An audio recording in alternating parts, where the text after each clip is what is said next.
Located on the campus of Fayetteville State University, the Southeastern North Carolina Radio Reading Service offers radio broadcasts to meet the needs of visually or print-impaired people within a 60-mile radius of the studio. With special receivers, the visually impaired enjoy listening to volunteers read local newspapers, including the ad sections, books, and other printed materials over the dedicated airwaves. Executive Director Valerie Woodard shares with us how this United Way partner agency is making a difference in the lives of many. We're based here out of Fayetteville State University.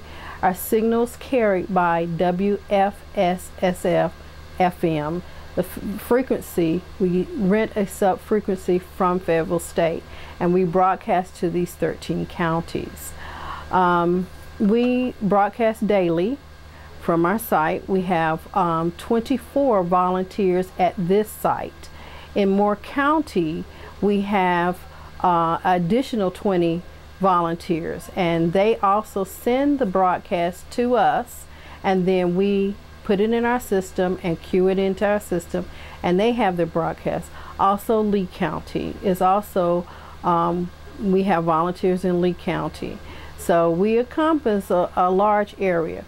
Cumberland County, we have the largest listenership as far as residential. We do broadcast our morning program from 10 to 12 is the Fayetteville Observer.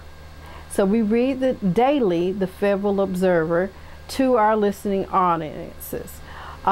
We also broadcast the Robesonian, the Rayford paper, the Paraglide, Fayetteville, Fort Bragg Life, and we receive the Pilot and also the Sanford Herald. We do grocery ads, and every day we have a grant from Pure Later. We also do a morning exercise. It's called the chair exercise for those in our listening audience. To qualify for this program, your only qualification is that you can't turn the pages, so you can be physically disabled, meaning homebound, or you can be just not able to see at all. And that's the only qualification. The receivers are given to the listeners on a loan basis. That means as long as they need the services, they can have the receiver or / radio. It's with a provision that if something were to happen, they're no longer in need of our services, this radio will be returned to us.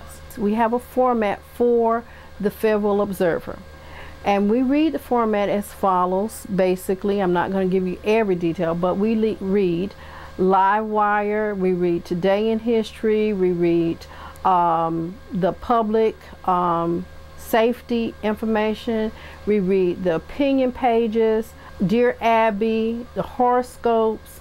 The obituaries come in at the very beginning of the 11 o'clock hour. So you know every day at 11 o'clock or around that time that you will have the obituaries read. That's really important, believe it or not, to listeners. That is rebroadcast at 9 o'clock at night. And we also, by FCC law, we have to give our call letters, our call station.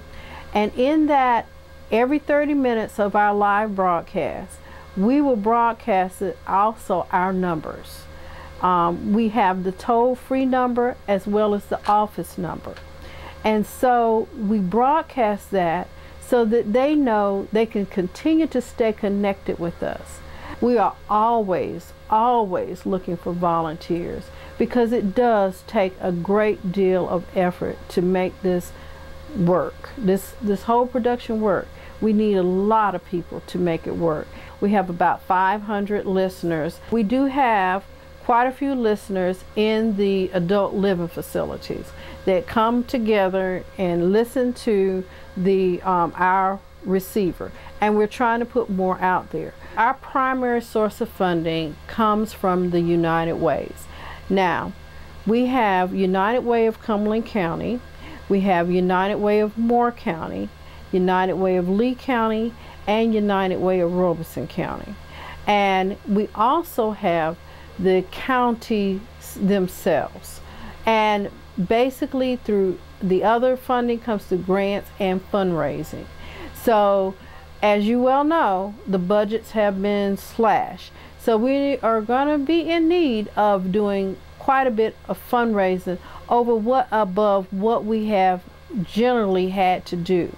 I appreciate this opportunity. We as an organization appreciate the opportunity to come and ask the community to please think about us when you want to give to others in any way that you can. And thank you.